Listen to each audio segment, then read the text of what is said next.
ರಂಜಿತ್ ಅವರೇ ನಮಸ್ತೆ. ನಮಸ್ತೆ, ಹೇಳಿ. ಅದೇ ಈಗ ನಿನ್ನೆ ನಡೆದಂತ ಗಲಾಟೆ ವಿಚಾರದ ಬಗ್ಗೆ ಕೆಲವು ಮಾತುಗಳನ್ನ ಆಡಬೇಕಾಗಿತ್ತು, ಸೊ ಅದಕ್ಕೆ ತಮ್ಮ ಹತ್ರ ಫೋನ್ ಮಾಡಿದೆ. ಹೇಳಿ ಸರ್, ಹೇಳಿ. ಅದೇ ಈಗ ನಿನ್ನೆ ನಿಮ್ಮ ಅಕ್ಕ ಅವರು ಈಗ ಮನೆ ವಿಚಾರದಲ್ಲಿ ಕೆಲವು ಮಾತುಗಳನ್ನ ಆಡಿದ್ರು. ಸೊ ಅದ್ರ ಬಗ್ಗೆ ಹೇಳೋದಾದ್ರೆ ಏನ್ ಹೇಳ್ತೀರಿ ತಾವು? ಸರ್, ಇದು ಗಲಾಟೆ ಆಗಿರೋದು ಆಕ್ಚುಲಿ ಮಂಗಳವಾರ ಸರ್. ಓಕೆ, ಮಂಗಳವಾರ. ಮಂಗಳವಾರ ಗಲಾಟೆ ಆಗಿರೋದು. ವಿಡಿಯೋ ಮಾಡಿಟ್ಕೊಂಡು ಪರ್ಪಸ್ಫುಲ್ಲಿನೇ ಮನೆ ಒಳಗೆ ಬಂದಿರೋದು, ವಿಡಿಯೋ ಮಾಡ್ಕೊಂಡೆ ಒಳಗೆ ಬಂದಿರೋದು.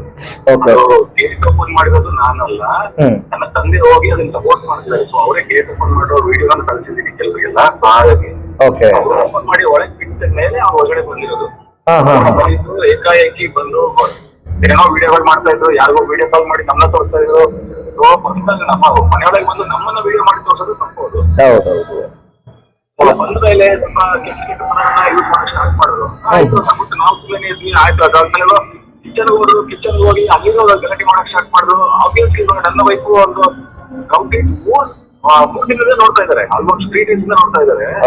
ಮನೆಯೊಳಗೆ ಬರೋದು, ಗಲಾಟೆ ಮಾಡೋದು, ಹೋಗೋದು, ಮನೆಯೊಳಗೆ ಬರೋದು, ಗಲಾಟೆ ಮಾಡೋದು, ಹೊರಗಡೆ ಪ್ರಾವಿಷನ್ಸ್ ಎಲ್ಲ ಚೆಲ್ಲೋದು, ಒಳಗೆ ಏನೆಲ್ಲ ಇಟ್ಟಿರ್ತೀವಿ ತೆಗೆದು ಚೆಲ್ಲೋದು. ಎಷ್ಟೊಂದು ಇಸ್ಕೊತಾರೆ ಯಾರ್ಯಾರು. ಇಷ್ಟ ಯಾವತ್ತೂ ನಾವು ಮಾತಾಡಿರ್ಲಿಲ್ಲ, ಎಲ್ಲೂ ನಾವು ಮಾತಾಡಿರ್ಲಿಲ್ಲ. ನಾನು ಒಬ್ಬ ಮೀಡಿಯಾದಲ್ಲಿ ಇದ್ದವನು. ನಾವು ಇಲ್ಲಿ ಎಷ್ಟು ಇರಬೇಕು, ನಮ್ಮ ಪರ್ಸನಲ್ ಲೈಫ್ ಎಷ್ಟು ಇಟ್ಕೋಬೇಕು ಅಷ್ಟು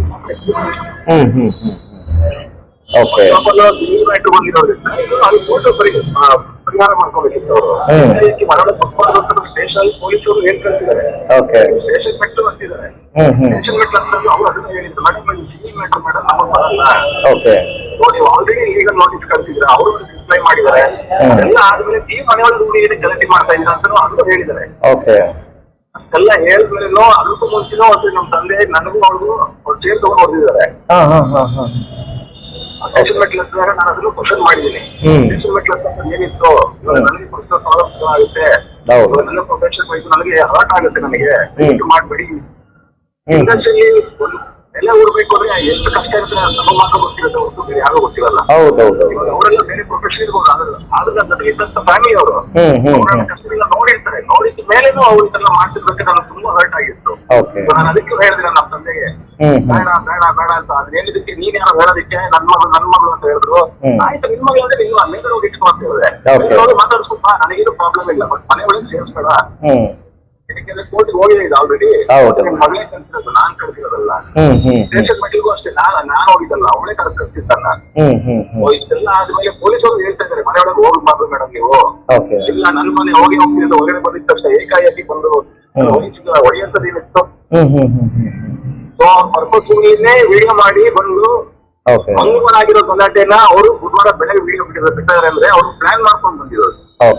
ಅಲ್ಲ, ಈಗ ನಿಜವಾಗ್ಲೂ ಮನೆ ಯಾರ ಹೆಸರಲ್ಲಿ ಇತ್ತು ಅಂತ, ಈಗ ನಿಮ್ಮ ಹೆಸರಲ್ಲಿ ಇತ್ತ, ತಮ್ಮ ಅಕ್ಕ ಅವ್ರ ಹೆಸರಲ್ಲಿ ಇತ್ತ, ಏನು ಅಂತ?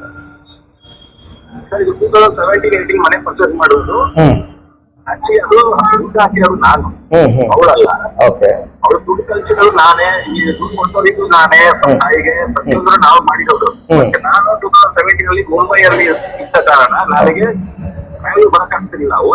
ಇನ್ನೊಂದೇನಂದ್ರೆ ನಾವು ಕೆಲವು ಕಡೆ ಎನ್ಕ್ವೈರಿ ಮಾಡಿದ ಪ್ರಕಾರ ನಮಗೆ ಹೇಳಿದ್ದು ಆರ್ಟಿಸ್ಟ್ ಲೋನ್ ಸಿಗಲ್ಲ ಸರ್ ಅಂದ್ರು. ನಮ್ಮ ಅಕ್ಕ ಸ್ಯಾಲ್ರಿಡ್ ಆಗಿ ನಮ್ ಜೊತೆ ಇದ್ದಿತ್ತು, ಅವ್ರು ಮದುವೆ ಆದಾಗಿಂದ ನಮ್ ಜೊತೆ ಇದ್ದಿತ್ತು. ನಾವೆಲ್ಲ ಜಾಯಿಂಟ್ ಫ್ಯಾಮಿಲಿಗಳು, ನಮ್ಮ ಇಬ್ಬರು ಅಕ್ಕತಿರೋ ಎಲ್ಲರೂ ಜೊತೆಲಿ ಇದ್ದಿತ್ತು. ಈಗಿರ್ಬೇಕಂದ್ರೆ ಈಗ ನಮ್ ತಾಯಿ ಹೇಳಿದ್ರೆ ಒಂದ್ ಕೆಲಸ ಮಾಡು, ಅವಳಿಗೆ ಲೋನ್ ತೆಗಿಲಿ, ನೀನ್ ಅವ್ರಿಗೆ ದುಡ್ಡು ಕೊಡು ಅಂತ. ಆ ರೀತಿ ನಾವು ಟೊಮೆಟೊ ಪರ್ಚೇಸ್ ಮಾಡುವಂತದ್ದು. ಅದಾದ್ಮೇಲೆ 2019 ಥರ್ಡ್ ಫ್ಲೋರ್ ಅಲ್ಲಿ ಅವಳ ಅಪಾರ್ಟ್ಮೆಂಟ್ ಪರ್ಚೇಸ್ ಮಾಡುದು. ಅಲ್ಲಿ ನಾನು ಶಿಫ್ಟ್ ಆಗ್ತೀನಿ ಅಂದ್ರು. ಓಕೆ, ಫೈನ್, ಯಾವಾಗ ಬೇಕಾದ್ರೆ ಶಿಫ್ಟ್ ಆಗ್ಬೋದು, ಬಟ್ ಸುಮ್ಮನೆ ಯಾಕೆ ವೇಸ್ಟ್ ಮಾಡ್ತೀರಾ, ಆರಾಮಾಗಿ ಇದೆ. ನಾನು ಮದುವೆ ಆಗಿಲ್ಲ, ನನ್ನ ವೈಫ್ ಬರೋರ್ಗು ಇವಾಗ ಆರಾಮಾಗಿ ಇರ್ಬೋದು ಅಂತ ಹೇಳಿದ್ರೆ ಇಲ್ಲಿ ಇಟ್ಕೊಂಡು ಎಲ್ಲಾನು ಮಾಡ್ಕೊಂಡ್ರು. ಅವರು ಮಾಡ್ಕೊಂಡ ಮೇಲೆ ಇವತ್ತು ನಾನು ಮದುವೆ ಆದ ತಕ್ಷಣ ಅವ್ರಿಗೆ ಪ್ರಾಬ್ಲಮ್ ಶುರುವಾಯ್ತು. ಕೊಡ್ಬೇಕಲ್ಲ, ಕಂಪ್ಲೀಟ್ ಅವ್ರು ಕೊಡ್ಬೇಕಲ್ಲ ಅನ್ನೋದು ಸ್ವಲ್ಪ ಅವ್ರಿಗೆ ಜಲ ಶುರುವಾಗಿದೆ. ಸೊ ಅದರಿಂದ ಅವರು ಸ್ವಲ್ಪ ದೊಡ್ಡದಾಗಿ ಮಾಡಿದ್ದಾರೆ.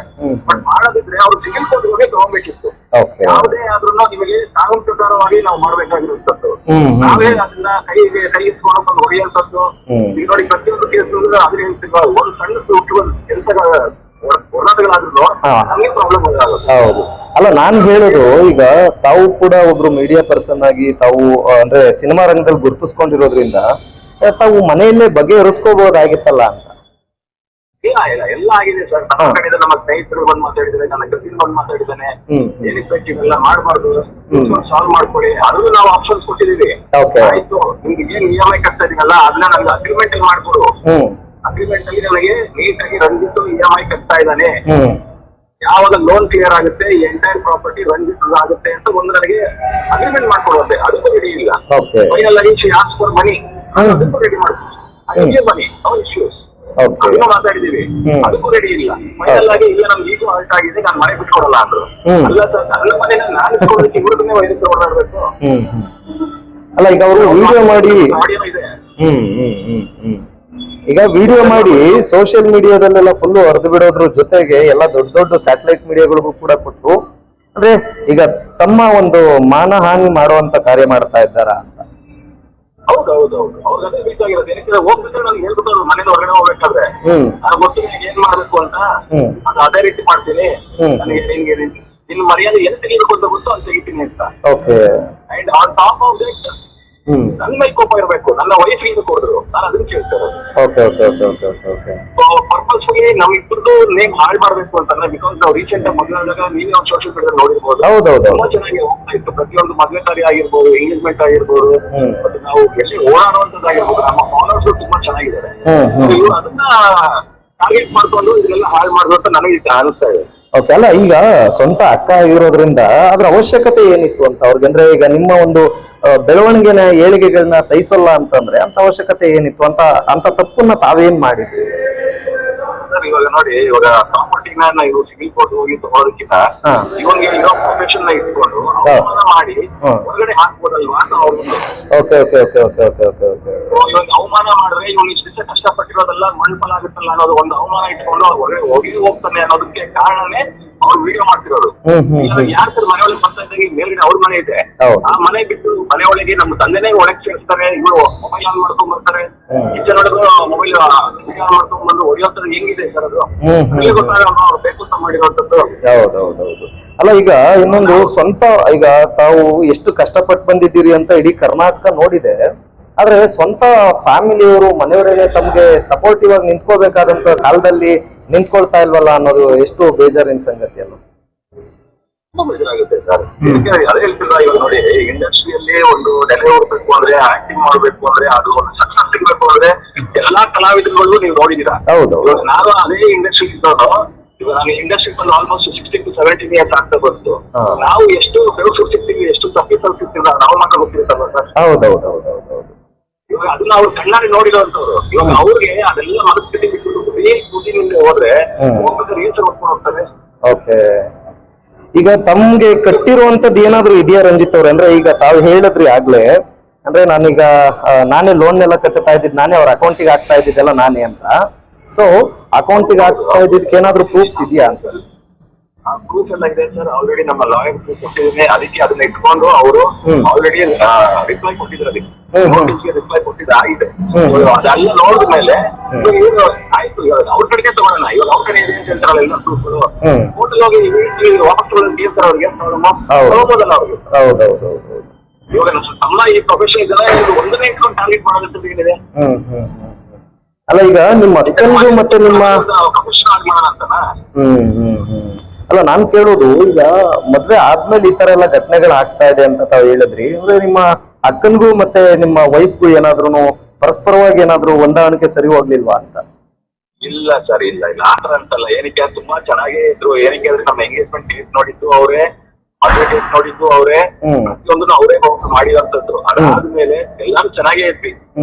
ಕೆಲವು ಪರ್ಸನಲ್ ವಿಚಾರಗಳಲ್ಲಿ ಕೆಲವು ಜಗಳಗಳಾಯ್ತು. ಮದುವೆ ಆದ್ಮೇಲೆ ಬರೀ 2-3 days ಅವ್ರು ಸುಧಾರಿಸ್ಕೊಂಡ್ರು. Okay okay okay okay. 2-3 days start ಮಾಡಿದ್ರು. ಇಲ್ಲ ನನಗೆ ಮಧ್ಯೆ 5ನೇ ತಾರೀಕು ಕರೆಕ್ಟ್ ಆಗಿ ಬಂದ್ಬಿಡ್ಬೇಕು EMI ದುಡ್ಡು ಅಂತ ಕೊಟ್ಟಿದ್ದೀನಲ್ಲ, ನಮ್ಮ ಇದೇನು ಕೊಡಲ್ಲ. ಇಲ್ಲ ನಾವು ಮದುವೆ ಆಗಿದ್ಯಲ್ಲ, ದುಡ್ಡೆಲ್ಲ ಖಾಲಿ ಆಗಿರ್ಬೋದಲ್ಲ, ನಾನು ಮುಂಚೆನೆ ಹೇಳ್ಬೇಕಲ್ವಾ, ಅದಕ್ಕೆ ಹೇಳ್ತಾ ಇದ್ದೀನಿ. ಸಣ್ಣ ಕೊಟ್ಟಿದ್ದೀನಮ್ಮ, ಇನ್ನೂ ಕೊಡ್ತೀನಿ ನಾನು, ಸ್ವಲ್ಪ ತಡ್ಕೋ, ಅದಕ್ಕೇನು ಪ್ರಾಬ್ಲಮ್ ಇಲ್ಲ. ಅದಕ್ಕೆ ನಾನು ಜೂನ್ಗೂ ಕಳ್ಸಿದೆ ಸರ್ ಅವ್ರಿಗೆ. ಕಳ್ಸಿರೋದು ನನ್ನ ಇದೆ ಪ್ರೂಫ್. ಮಿಕ್ಕಿದ್ದೆಲ್ಲ ಆಲ್ಮೋಸ್ಟ್ ನಾನು ಕ್ಯಾಶ್ ಅಲ್ಲಿ ಕೊಟ್ಟಿದ್ದೀನಿ ಅವ್ರಿಗೆ. ಅವ್ರ ಅಕೌಂಟ್ 2 ಅಕೌಂಟ್ ಇದೆ, ಒಂದು ಅಕೌಂಟ್ ಅಲ್ಲಿ ಚೆಕ್ ಮಾಡಿಸಿ ಅವ್ರ ಕ್ಯಾಶ್ ಡೆಪಾಸಿಟ್ ಮಾಡೋದೆಲ್ಲ ಕಂಪ್ಲೀಟ್ ಡೀಟೇಲ್ಸ್ ಅಲ್ಲಿ ಸಿಗುತ್ತೆ. Okay okay okay okay okay okay. ಖಂಡಿತ. ಅದನ್ನ ಅವ್ರು ಕೊಡಕ್ ರೆಡಿ ಇರೋದಿಲ್ಲ. ಏನಕ್ಕೆ ಅಂದ್ರೆ ಲಾಯರ್ ತೋರಿಸ್ತೀನಿ ಇಲ್ಲ ಕೋರ್ಟ್ ತೋರಿಸ್ತೀನಿ ಅಂತಾರೆ. ಆಯ್ತು ಕೋರ್ಟ್ ಮೂಲಕನೇ ತಗೊಳಮ್ಮ, ಮತ್ತೆ ಮನೆಯೊಳಗೆ ಬಂದು ಏನು ಕುಡಿತಿದೆ ನಮಗೆ. ಇವಾಗ ನಾವು ಕೈ ಎತ್ತದ ಎಷ್ಟೊತ್ತಿದೆ, ಬಟ್ ನಮ್ಮ ಪ್ರೊಫೆಷನ್ ವೈಸ್ ನಾವು ಎಷ್ಟು ಕಷ್ಟಪಟ್ಟಿದೀವಿ ನಾವು ಮಾತ್ರ ಗೊತ್ತು. ಹೌದು ಹೌದು. ಅದನ್ನ ಬಂದ್ಬಿಟ್ಟು ಹಾಳು ಮಾಡುವಂತದ್ದಲ್ಲ. ಓಕೆ. ಈಗ ಒಟ್ಟಾರೆಯಾಗಿ ತಮ್ಮ ಅದೇನು ಅಂತಾರಲ್ಲ, ಸಂಸಾರ ಅನ್ನೋದು ಕೋರ್ಟ್ ಮೆಟ್ಟಿಲೇರಿರುವಂತದ್ದು, ಸಂಸಾರದಲ್ಲಿ ನಡೆಯುವಂತ ಜಗಳ, ಈಗ ಎಷ್ಟು ನೋವಿನ ಸಂಗತಿ ಅನ್ಸುತ್ತೆ ತಮ್ಗೆ? ಏನ್ ಕತೆ ಆಗುತ್ತಲ್ವಾ ಸರ್? ನೋಡಿ, ಎಲ್ಲರೂ ಒಟ್ಟಿಗೆ ಇದ್ದಿದ್ದು, ನಾವು ಬೇರೆ ಬೇರೆ ಇದ್ದಿದ್ರೆ ಅದನ್ನು ಅಷ್ಟು ಅನ್ಸಾಗಿಲ್ಲ. ಅವ್ರ ಕಷ್ಟಕ್ಕೆ ನಾವ್ ಆಗ್ತೀವಿ, ನಮ್ ಕಷ್ಟಕ್ಕೆ ಅವ್ರು ಆಗ್ತಿದ್ರು. ಅವ್ರ ಮಕ್ಕಳನ್ನ ನಾನ್ ನೋಡ್ಕೊತಿದ್ದೆ, ಇನ್ನು ನನ್ ಮಕ್ಳು ನೋಡ್ಕೊಬೇಕು ಅನ್ನೋದನ್ನ ಅವ್ರು ಕೆಲವು ಕ್ವಶನ್ಸ್ ಮಾಡಿದ್ದಾರೆ. ನಾನ್ ಯಾಕೆ ನೋಡ್ಕೊಬೇಕು ಅವ್ರ ಮಕ್ಕಳನ್ನೆಲ್ಲ ಅಂತ. ಇಷ್ಟ ನೀವು ನಮ್ಮಲ್ಲಿ ಇದ್ದಾಗ ನಿಮ್ಮ ಮಕ್ಕಳನ್ನ ನಾವು ನೋಡ್ಕೊಂಡಿಲ್ವಾ? ಇವಾಗ ಅದೆಲ್ಲ ಬರ್ತಾ ಇದೆಯಲ್ಲ ಕ್ವಶನ್ಗಳು. ಹೌದು ಹೌದು. ಆಯ್ತು, ಪರವಾಗಿಲ್ಲ, ಎಲ್ಲೋ ಕಡೆ ಚೆನ್ನಾಗಿರ್ತಲ್ಲ, ಚೆನ್ನಾಗಿರ್ಲಿ ಅಂತ ನಾವು ಸುಮ್ಮನೆ ಇರ್ತೀವಿ. ಒಳಗಡೆ ಬಂದು ಹಾಳು ಮಾಡಬಾರ್ದು. ನಮ್ಮ ನೆಮ್ಮದಿಗಳನ್ನ ಏನಕ್ಕೆ ಹಾಳು ಮಾಡ್ತಿದ್ದೆ ಬಂದು? Okay okay okay okay okay okay okay.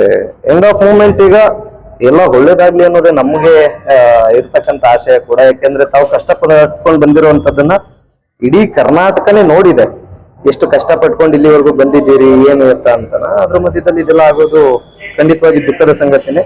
ಎಲ್ಲ ಆದಷ್ಟು ಬೇಗ ಒಳ್ಳೇದಾಗ್ಲಿ ಅನ್ನೋದೇನೆ ನಮ್ಮ ಆಶಯ ಕೂಡ. ಒಳ್ಳೇದಾಗ್ಲಿ ರಂಜಿತ್ ಅವರೇ. ಥ್ಯಾಂಕ್ ಯು ಸೋ ಮಚ್ ನಮ್ಮ ಜೊತೆ ಇಷ್ಟೊತ್ತಿನವರೆಗೂ ಮಾತಾಡಿದ್ರೆ. ಓಕೆ.